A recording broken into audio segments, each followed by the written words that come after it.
Here we go. Who's up? Come on. Talk, talk, talk. I tell the guys, look, I'm gonna be real with you. I may not always be right, but I'm gonna be real with you. I can't dance. I'm not very good at it. It's all your approach with guys in this business. It's being direct, being upfront, speaking the truth. And so we live in a black and white world here, and he's like that. Clean up. Okay, Brandon, right now, we're getting these turnovers. These are empty possessions. Days where we might not have the right mindset, he's there trying to make sure that we're getting things done the right way, never letting off of us. And I think he's a, unrelenting coach, and I think that's what we need to push in the right direction. He's a fiery guy, He's definitely passionate about the game. He's always prepared, he works very hard. Everybody has to get on the right page. I think, we've got on the right page, but now it's just time for us to grow together as one. The foundation that he's laying here, that's not going to change to become a champion. Those things that he's talking about on a daily basis, it's not like 3, 4, 5 years from now, those things aren't relevant anymore. They're relevant to win. And so if you have someone we'll get a segment of their stuff. Laid that foundation, but they are building and building and building on that foundation, and that doesn't waver, then you're on your track to winning. You're on your track to winning big. It's a deep-seated belief in what we do, and you just keep grinding, you keep pounding the pavement. You have to stand for something. Coach, the team needed to change the culture of the locker room following last season, despite the team's slow start. Were you happy with the effort and the attention you got from your team? Yeah, I think it was a committed group, and you think about it was a perfect storm of the toughest circumstances. We had an injury, we had a holdout situation, and then you have a new system. And I think it's a credit to our team and our group that the 4-20 to become 21-21 is a direct reflection of the guys in the locker room. Because as you guys know, it could go south in a heartbeat. And we have a great support system and direction, but at the end of the day, it's the character in the locker room that will determine how you respond to adversity. And yet, it was great to see right in the beginning of February where we started to come together and show some resolve. And then all of a sudden, you start getting some wins under your belt, start gaining some confidence. But I found out, in the off season, for us, it's all about improvement. So for guys like Greg, he's going to commit himself to get better. And as a coach, same thing. And so I did find one thing that's going to make me a better coach. So the great thing is this guy, now Greg's very coachable. He's fairly easy guy to coach, but this guy never says no to nothing. I mean, he dives on the floor for loose balls, takes charges, averages around 35 points and 22 rebounds a game. So I'm just going with this guy everywhere we go. Man, that's a beautiful fly swatter. Let me have one of those. Greg Monroe. You look good in the suit, man. I want you in a suit every time I see you. I don't want to see you out of a suit. Describe the change in chemistry of the team this year as opposed to your rookie year. Well, I think we changed a little bit. It was most of the same guys, but you can definitely tell that the organization was heading in a new direction. But we always had camaraderie. We always were together. We always got along very well. Everybody's friends off the court. Everybody trusts each other on the court. We just have to find ways to continue to get better together on the court.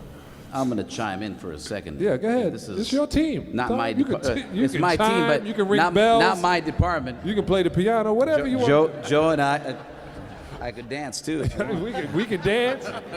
Yeah, Lawrence and Joe, when I was speaking about Greg, anytime he had a bad game, the next day he just practiced harder. And again, that's a test of character. And of course, he's a talented, individual and great basketball player. But he doesn't take that for granted because it's all about hard work, right? And that's part of what we are trying to represent in Detroit. And Greg is a great representation of that. So he never gets stuck on the idea that he is a great player, because he is. But he also knows that he's got to keep working at it. He goes harder at it and figures out how to improve himself. And I respect that. Now, Joe, we won championships together. You won and built a team and won a champion as a wonderful executive. You're now rebuilding another team after a difficult couple of seasons. It drives everything back full circle. We right back at that point now from when you first got here and the Pistons started building. What's the routine and what's your method? I think Lawrence touched on it in his part of the video when he says you have to stand for something. I think that's the key to any organization or any great organization and to sustain it for a long time. You're going to have some peaks and valleys, and we're no different than any other organization. But if you can sustain some core values of who you are, what you stand for, you can get through those tough times. And that's why there's no doubt in my mind we'll get through these tough times. Actually, I feel like we're turning the corner already. But we stand for something. We stand for for the right things here. And as you know, every organization can't say that. And players are attracted to that. Players want to go to an organization where they know that there's some stability, that these people stand for something, they have core values, they care about you. You can't just treat guys like a piece of meat. You know how that goes. And so what's really good about all the people at this table is this group up here is connected, and that's a great thing, and that's gonna be a part of our success going forward, how open everybody is up here at on this stage here. When we come back, Moose is on the loose. But first, let's take a closer look at one of those young players, point guard Brandon Knight, fresh off a rookie season that more than lived up to expectations.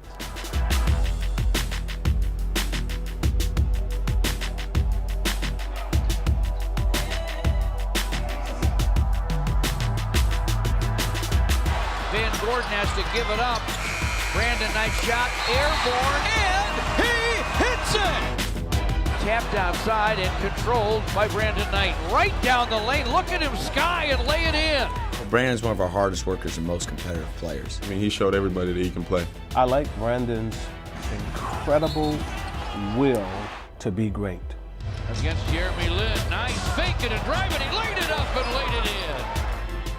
Brandon Knight trying to use a Greg Monroe screen to the paint, floats it up, fills it up. If I know that I work hard, I'll continue to get better. He's the last one to leave. He works harder than anybody else in practice. When you're the hardest worker, you have a great shot for success. And then when you're the hardest worker and the most unselfish player, then you can lead. Big Ben digs it out for Brandon Knight.